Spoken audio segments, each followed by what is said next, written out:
Hay quienes dicen que conocer el pasado es la llave para entender el presente y hasta para predecir el futuro. Aunque tan solo un vistazo al pasado de nuestra civilización puede ser más que suficiente para concluir que en definitiva algo está irremediablemente mal con la raza humana.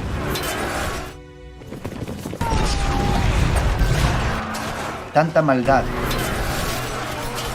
tanta sangre derramada a lo largo de los siglos.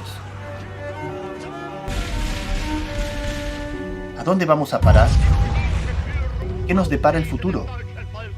¿Será posible que encontremos la respuesta en el pasado?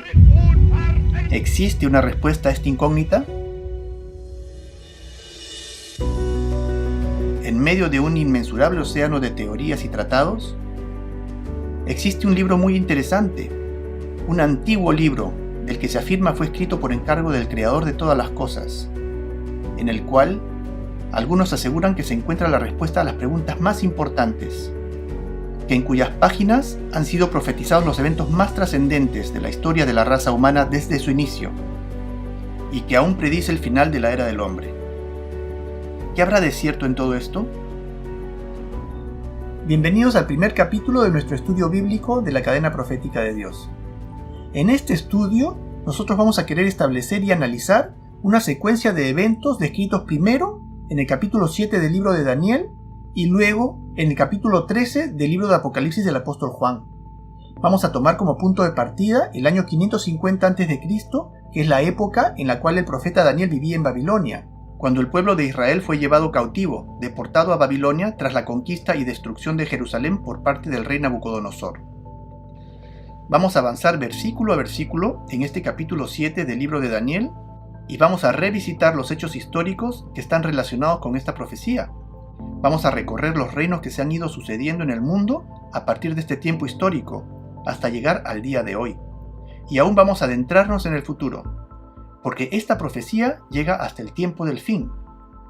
Y mientras hacemos esto, nos iremos abriendo paso en medio de un panorama que, aunque real, mostrará una óptica de la historia y del presente que sorprenderá a muchos de nosotros. El libro de Daniel es un libro profético extremadamente importante, que nos da unas profecías valiosísimas acerca de los tiempos, y debe ser leído en relación al libro de Apocalipsis del apóstol Juan, que fue escrito 500 años después.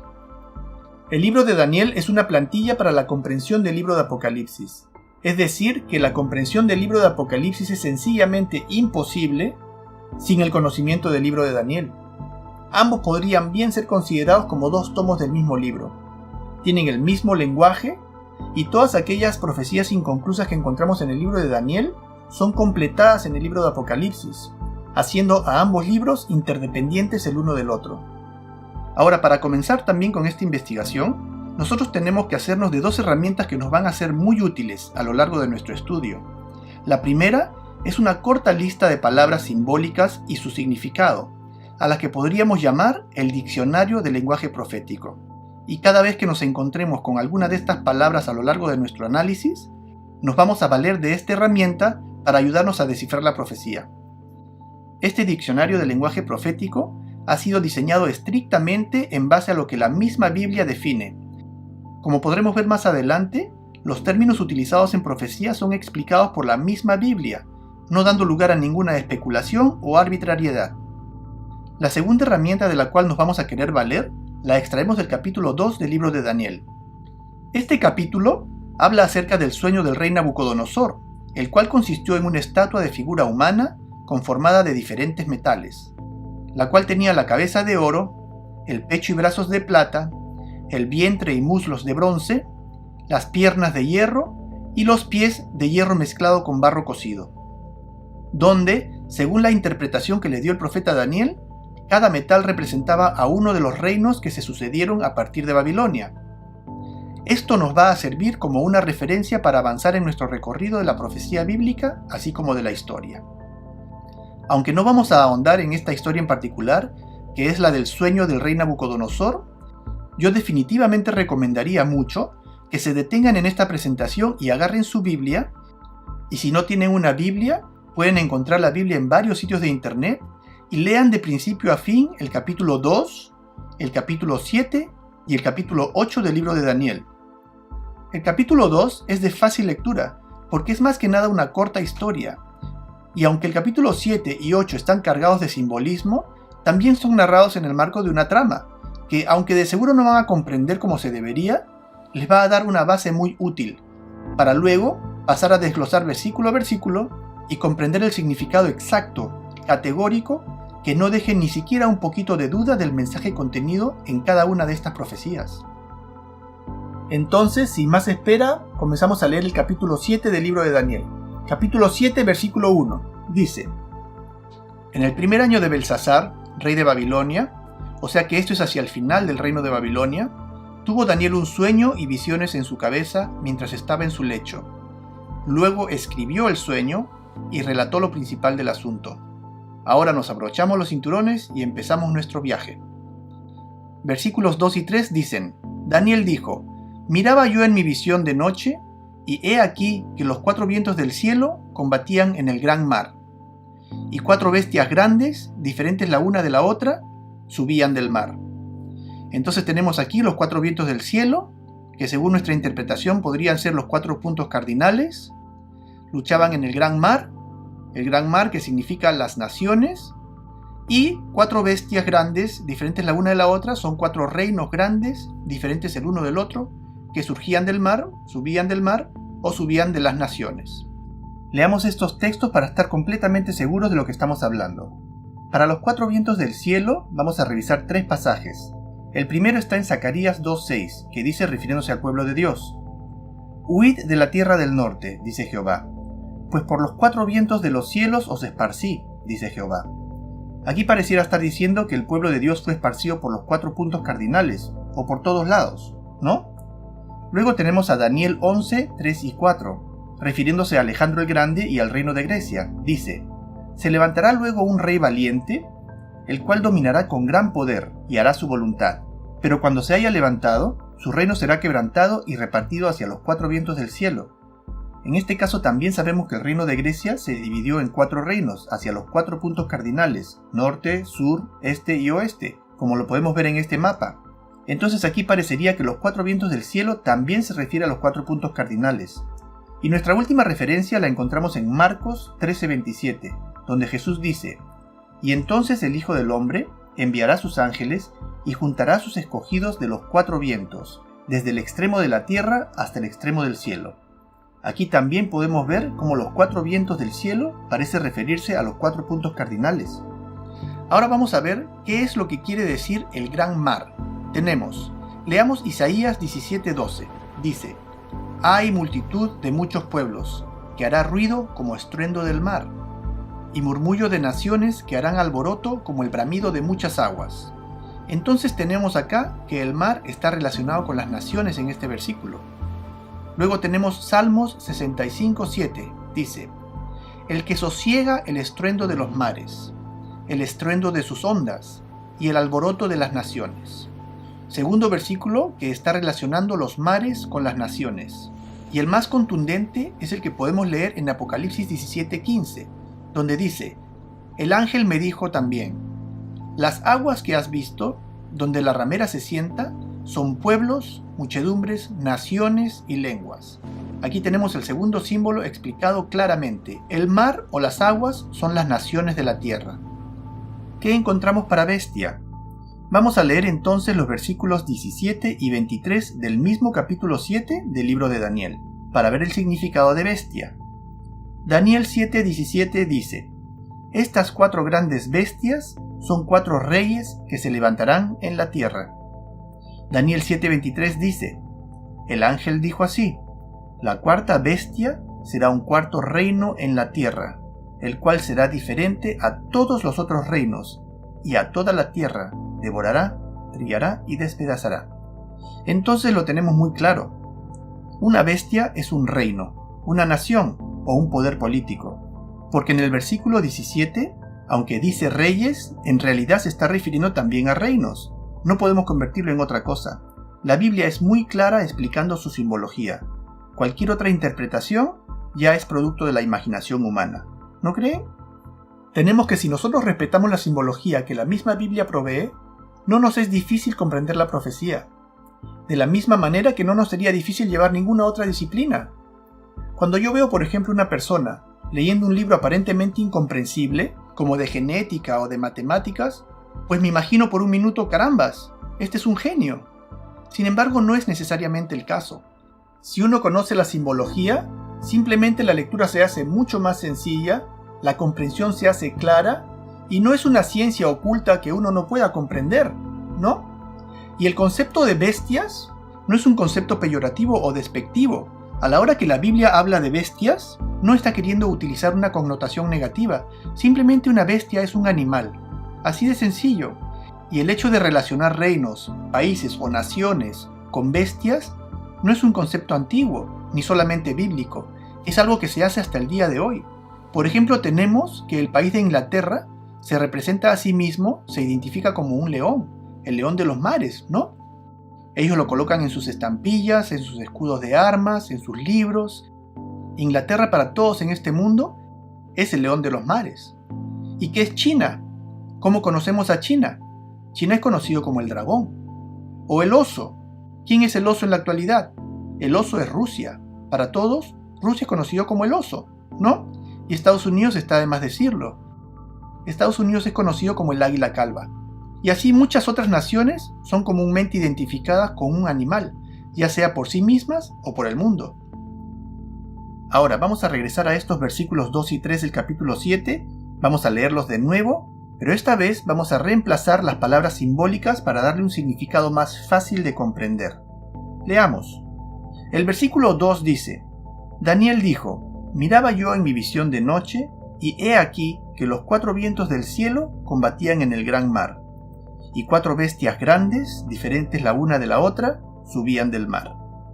Traduciendo esto según nuestro diccionario del lenguaje profético, podríamos decir: Daniel dijo: Miraba yo en mi visión de noche, y he aquí que presencié las pugnas de poder entre las naciones en los 4 puntos cardinales, en toda la tierra, y 4 grandes reinos, diferentes el uno del otro, subieron al poder. ¿Suena, no? Vamos a leer ahora entonces acerca de la primera bestia, que está en el versículo 4. Dice: La primera bestia era como un león, y tenía alas de águila. Yo estaba mirando hasta que sus alas fueron arrancadas, y fue levantada del suelo, y se puso enhiesta sobre sus pies a manera de hombre, y le fue dado corazón de hombre. Bueno, tenemos que el primer reino que encontramos en el capítulo 2 del libro de Daniel, en la estatua del sueño de Nabucodonosor, corresponde a la cabeza de oro, el cual Daniel identificó como Babilonia en el capítulo 2, versículo 38. En el caso de la primera bestia, del capítulo 7, la representación utilizada es de león con alas de águila. Dicho sea de paso, león con alas de águila era el emblema con el cual se identificaba el reino de Babilonia a sí mismo. Estas son algunas de las reliquias excavadas en la antigua ciudad de Babilonia. Podemos apreciar claramente el detalle del león con las alas de águila.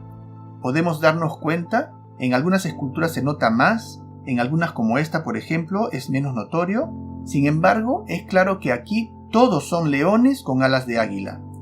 De manera que no ha de haber sido difícil para Daniel saber a quién se refería este símbolo.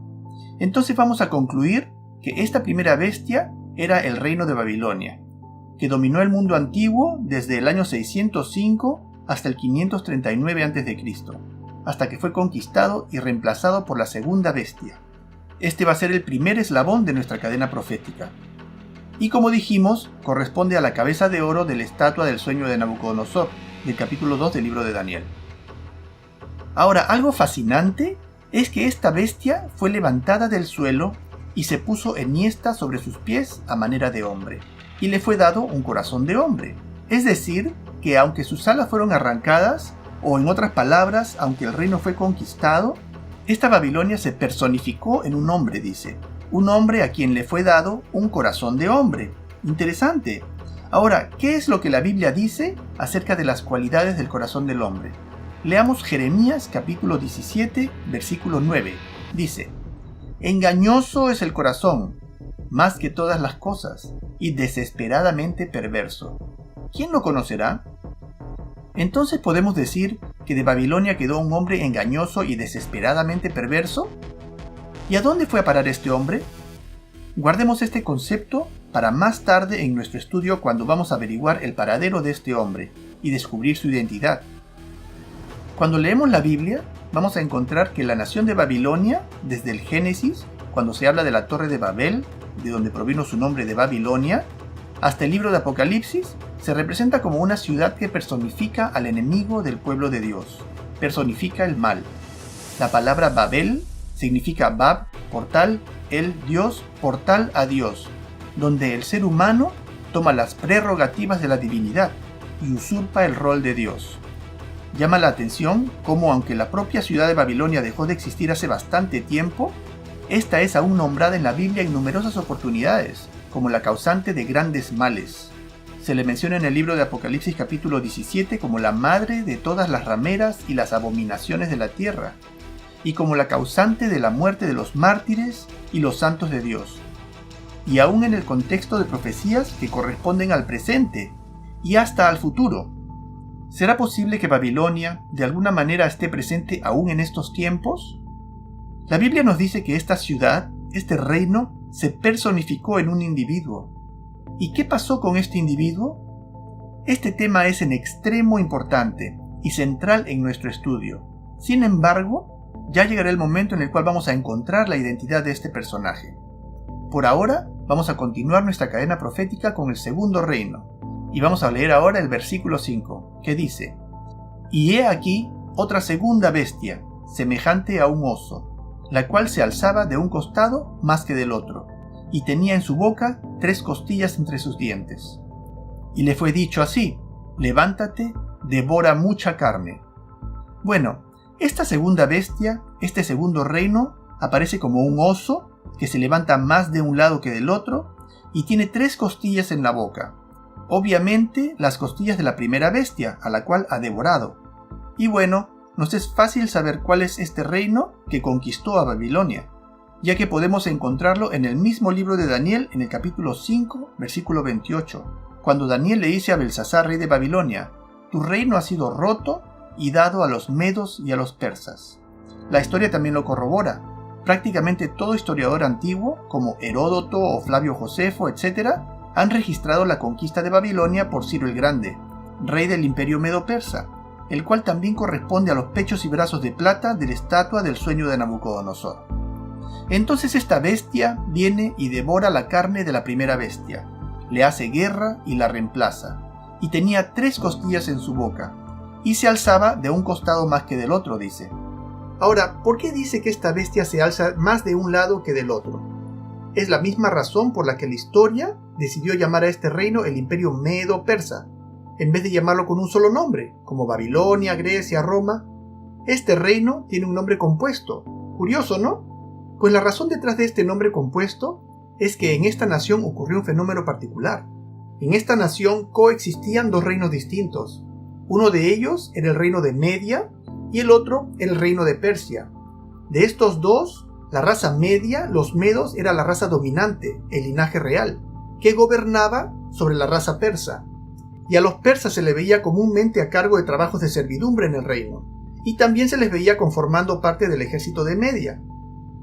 Y este fue el caso en la primera etapa de esta nación, donde la historia registra al primer rey medo, llamado Dioses, seguido por su hijo Fraortes, luego Ciaxares, y por último Astiagis, todos ellos reyes de la raza media. Hasta aquí se podría decir que este oso, que se alzaba más de un lado que del otro, se alzaba más del lado medo. Aunque quien sucedió a Astiagis, el último rey medo, no fue un rey de la raza media, sino fue un mestizo, hijo de Mandane, la hija de Astiagis, también de la raza media, pero con un príncipe persa llamado Cambises. Y el nombre de este rey mestizo es Ciro, Ciro el Grande, el gran conquistador de todo el mundo antiguo, y quien destronó por la fuerza a su abuelo Astiagis con la ayuda del ejército persa, que levantó en guerra civil contra los medos. Y desde allí, este oso del cual habla el profeta Daniel deja de alzarse del lado medo y pasa a alzarse del lado persa, porque a partir de Ciro el Grande, el linaje real, es decir, todos los reyes del imperio medo-persa que siguieron, ya no eran del linaje medo, sino eran del linaje persa. Estos fueron Cambises II, hijo de Ciro el Grande, Darío el Grande, Jerjes, Artajerjes y etc. Tal y como la Biblia majestuosamente lo pone en una línea. Es un oso que se alza más de un lado que del otro. Fascinante, ¿no? Y como dice el versículo, tenía 3 costillas en la boca. Estas 3 costillas representan a 3 grandes conquistas que logró el imperio medo-persa, o Ciro el Grande, que destruyó la hegemonía que tenía Babilonia sobre el mundo antiguo. Estas son las conquistas de Lidia en el año 547 a.C., la conquista de Babilonia en el año 539 y finalmente la conquista de Egipto en el año 525. Entonces tenemos que el imperio medo-persa comenzó su período de dominio en el año 539 cuando conquistó Babilonia y concluyó en el año 331 a.C. cuando fue conquistado por el Tercer Reino. Este constituye el segundo eslabón de nuestra cadena profética. Ahora vamos a dejar por un minuto nuestra lectura del capítulo 7 y vamos a pasar al capítulo 8 para corroborar nuestras conclusiones y para conocer otros aspectos de los reinos de Medo, Persia y Grecia que nos van a ser de utilidad para armar nuestra cadena. Leamos. Dice, Libro de Daniel, capítulo 8, versículo 1. En el año tercero del reinado de Belsasar, me apareció una visión a mí, Daniel, después de aquella que me había venido antes. Vi en visión, y cuando la vi yo estaba en Susa, que es la capital del reino en la provincia de Elam. Vi pues en visión estando junto al río Ulai. Curiosamente, aunque al momento de tener esta visión Daniel vivía en Babilonia, en esta visión él no se encuentra en Babilonia, sino en Susa, la capital del reino, dice él. ¿Pero de qué reino? Del reino medo-persa. Sigue diciendo, alcé los ojos y miré, y he aquí un carnero que estaba delante del río, y tenía 2 cuernos. Y aunque los cuernos eran altos, uno era más alto que el otro, y el más alto creció después. Interesante. Es otra manera de ver lo que ocurrió con el reino medo-persa. Este es un carnero que tiene 2 cuernos, representando a los 2 pueblos que coexistían en esta nación, y aunque los 2 eran altos, dice, uno de ellos era más alto que el otro, y el más alto creció después. Es otra manera de ver al oso que se levanta de un lado más que del otro, aunque aquí también explica que la segunda etapa del reino medo-persa es la más grande, porque aunque el abuelo de Ciro, Astiagis, era un rey que tenía poder y dominio, nunca llegó a ser emperador, y nunca llegó a tener dominio de todo el mundo antiguo como lo hizo Ciro el Grande, su nieto. Entonces este carnero está parado en la ribera del río Ulai. Este carnero está parado en la capital del reino medo-persa. Este carnero aparentemente es Medo-Persia, ¿no? El versículo 4 dice, vi que el carnero hería con los cuernos al poniente, al norte y al sur, y que ninguna bestia se podía parar frente a él, ni había quien escapase de su poder, y hacía conforme a su voluntad y se engrandecía. Aquí da más información acerca de las 3 costillas en la boca del oso. Explica que se trata de 3 conquistas, 3 ataques que llevó a cabo con sus cuernos o con sus pueblos, y da también información acerca de las 3 regiones geográficas conquistadas, que son el norte, Lidia, el sur, Egipto, y el occidente o el poniente de Medo-Persia, donde está localizada la ciudad de Babilonia.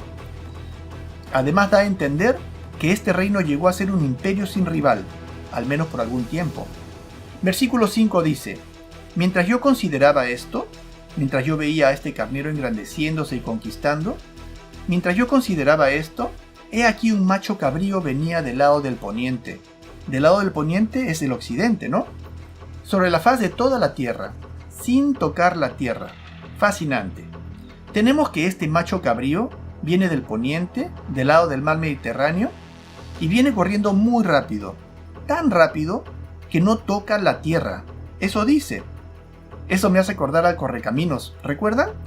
Que es tan rápido que se le representa en los dibujos animados como un animalito que como si se desplazara sin tocar la tierra. Exactamente es como lo describe la Biblia. Este macho cabrío es tan rápido que no toca la tierra. Y hace por supuesto recordar a las conquistas de Alejandro el Grande. Alejandro el Grande fue tan rápido que en 9 años llegó a conquistar todo el mundo antiguo. En 9 años, este jovencito que vino de Macedonia llegó a conquistar Egipto, llegó a conquistar todo Mesopotamia, llegó hasta la lejana India. Pero lamentablemente en Babilonia, una mala noche, tomó tanto que murió de intoxicación alcohólica. y no dejó a ningún heredero. Terminemos de leer entonces el versículo 5, dice: Mientras yo consideraba esto, he aquí un macho cabrío venía del lado del poniente sobre toda la faz de la tierra sin tocar la tierra. Y aquel macho cabrío tenía un cuerno notable entre sus ojos. Versículos 6 y 7 dicen: Y vino hasta el carnero de 2 cuernos que yo había visto en la ribera del río, y corrió contra él con la furia de su fuerza. Y lo vi que llegó junto al carnero, y se levantó contra él, y lo hirió, y le quebró sus 2 cuernos. Y el carnero no tenía fuerzas para pararse delante de él. Lo derribó por tanto en tierra, y lo pisoteó, y no hubo quien librase al carnero de su poder. Aquí vemos cómo Grecia, bajo el comando de Alejandro el Grande, conquistó el imperio medo-persa. Las flechas rojas en este mapa nos muestran el recorrido de su conquista por todo el mundo antiguo. Daniel 8:8 dice: Y el macho cabrío se engrandeció sobremanera, pero estando en su mayor fuerza, aquel gran cuerno fue quebrado, y en su lugar salieron otros 4 cuernos notables hacia los 4 vientos del cielo. Y una vez que Grecia hubo conquistado un vastísimo territorio, eso es lo que quiere decir, y habiendo llegado al pináculo de su poder, pues, ya como habíamos dicho antes, Alejandro el Grande murió en Babilonia, y por no tener heredero al trono, el imperio fue dividido entre sus 4 generales principales, quienes fueron Seleuco, Ptolomeo, Casandro y Lisímaco, los cuales se repartieron el territorio entre sí, como podemos ver en este mapa. De manera que, como lo dijo el profeta, los 4 cuernos salieron hacia los 4 vientos del cielo, o hacia los 4 puntos cardinales, ¿recuerdan? Como vemos acá, hacia el norte, sur, este y oeste. Pero ¿cómo sabemos que el carnero de 2 cuernos y el macho cabrío son en efecto Medo-Persia y Grecia? Pues aunque tenemos varias pistas que nos lo indican, en este mismo capítulo 8 es explicado claramente, eliminando toda posibilidad de duda. En el versículo 20 al 22 dice: En cuanto al carnero que viste, que tenía 2 cuernos, estos son los reyes de Media y de Persia. El macho cabrío es el rey de Grecia, y el cuerno grande que tenía entre sus ojos es el rey primero. Y en cuanto al cuerno que fue quebrado, y sucedieron 4 en su lugar, significa que 4 reinos se levantarán de esa nación, aunque no con la fuerza de él. Fascinante. Una profecía impecable y precisa, dada a Daniel más de 200 años antes de los sucesos. Ya vamos comprendiendo un poco lo que significa la infalibilidad de la Biblia, ¿cierto? Bueno, ahora vamos a hablar un poco sobre la tercera bestia. Tenemos versículo 6 dice: Después de esto miré, y he aquí otra bestia, semejante a un leopardo, con 4 alas de ave en sus espaldas. Tenía también esta bestia 4 cabezas, y le fue dado dominio.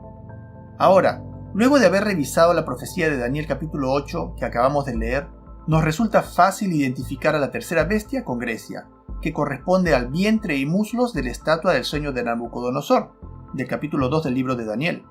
Y aquí es descrita como semejante a un leopardo, que muy posiblemente se haya querido referir al animal que hoy en día conocemos como el chita, porque el nombre chita es una reciente adaptación al inglés del nombre de este animal en un idioma de la India que se llama el sánscrito. Sin embargo, a este felino se le conocía en el pasado también como leopardo, y de ser así concordaría más con su descripción en el capítulo 8 que leímos, porque así como el macho cabrío que corría a tal velocidad que no tocaba la tierra, el chita es un animal rapidísimo, de hecho el animal terrestre más rápido que existe en el mundo, y encima esta bestia no solamente es rapidísima como el leopardo o chita, sino que tiene no 2 alas, sino tiene 4 alas. Entonces es un leopardo extremadamente rápido, porque si el reino de Babilonia era representado como un león con alas de águila, que denota su poder y rapidez, esta tercera bestia, al tener 4 alas, denotaría mayor poder y velocidad, ¿no creen?